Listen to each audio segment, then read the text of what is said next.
mais uma vez nós estamos aqui para realizarmos o nosso estudo no livro de Apocalipse. O nosso estudo de hoje é o de número 7 e vai tratar do testemunho da igreja e os juízos de Deus. Lembrando que estamos fazendo breves reflexões de forma sucinta e esclarecedora para que todos tenham acesso às simbologias literárias que o livro de Apocalipse apresenta. Lembramos também que esses estudos estão disponíveis nos nossos canais do YouTube, Rádio Maturidade e dozonews.com. Obrigado mais uma vez por sua audiência. Em análise hoje, o texto do capítulo 8 a 11. O que significa medir o tempo? Foi-me dado um caniço semelhante a uma vara, e também me foi dito: dispõe-te e mede o santuário de Deus, o seu altar e os que nele adoram. Queridos, após comer o livro de forma simbólica, João passa de espectador para autor. Ele mede o tempo. Aqui medir significa proteger. A que época João estava se referindo? Certamente não era o ano 70 de nossa era, pois o templo já havia sido destruído. De que então fala João? Ele fala a respeito dos que adoram em espírito e verdade, dos que lavaram as suas vestes no sangue do Cordeiro e receberam o selo de Deus. A duração desta proteção é representada por 3,5. Isso significa 42 meses, ou 1.260 dias. Quem são as duas testemunhas? João escreve que as duas testemunhas receberam poder divino para profetizar por 1.260 dias, vestidas de saco. Em seguida, elas são identificadas como duas oliveiras, dois catiçais que estão diante de Deus da terra e que elas têm o poder de matar.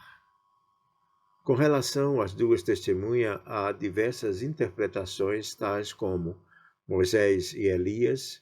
Aqui há um problema, é que os mortos não voltam.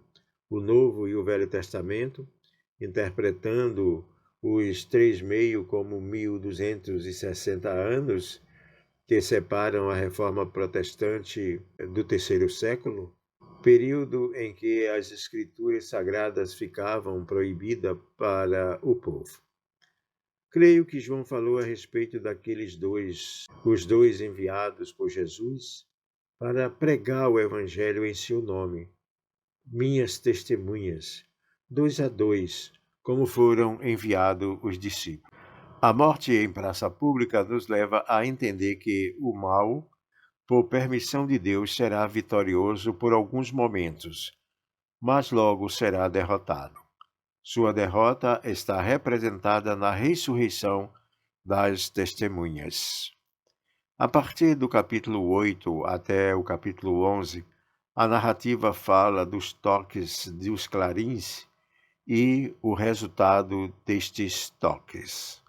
Primeiro toque: chove sobre a terra pedra e fogo misturado com sangue, e isso queima a terça parte das árvores e de toda a erva verde.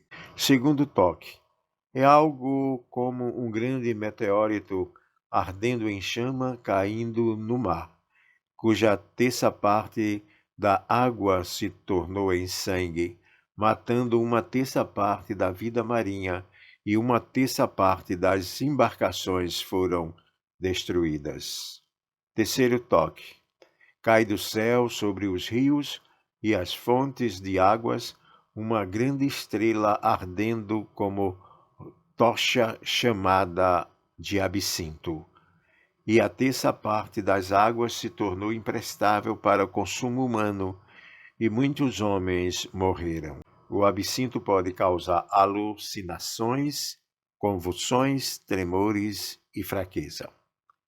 Quarto toque: A terça parte do sol, da lua e das estrelas perderam a luminosidade tanto de dia como à noite. E em voo uma águia lamentava, dizendo: Ai, ai, ai, dos que moram na terra, ainda vêm coisas piores. Quinto toque. Cai uma estrela do céu na terra, trazendo a chave do abrir o poço do abismo. E quando o abriu, subiu uma grande fumaça que escureceu o que restava do sol, e dela saíram gafanhotos com poderes de escorpiões. Mas eles não podiam destruir a natureza, mas atormentariam durante 5 meses os homens que não têm o selo de Deus sobre a terra. Os dias serão tão difíceis que os homens buscarão a morte e não a acharão, pois a morte fugirá deles. É o reinado do anjo do abismo, cujo nome é Abaddon ou Apolion. Sexto toque. Ao sexto toque, uma voz do altar na presença de Deus disse ao anjo: Solta os 4 anjos que se encontram atados junto ao grande rio Eufrates, para que matem a terça parte dos homens. Nesta visão, João contempla cavalos com cabeça de leões, cuspindo fogo, fumaça e enxofre, que mata a terça parte dos homens. Os homens que não foram mortos por esses flagelos não se arrependeram das suas obras. Sétimo toque. No sétimo toque, ouviu-se vozes dos céus dizendo: O reino do mundo se tornou de nosso Senhor e do seu Cristo, e ele reinará pelos séculos dos séculos. Então os 24 anciões diante do trono de Deus se prostraram e adoraram a Deus, dizendo: Graça te damos, Senhor Deus Todo-Poderoso, que és e que eras, porque assumiste o teu grande poder e passaste a reinar.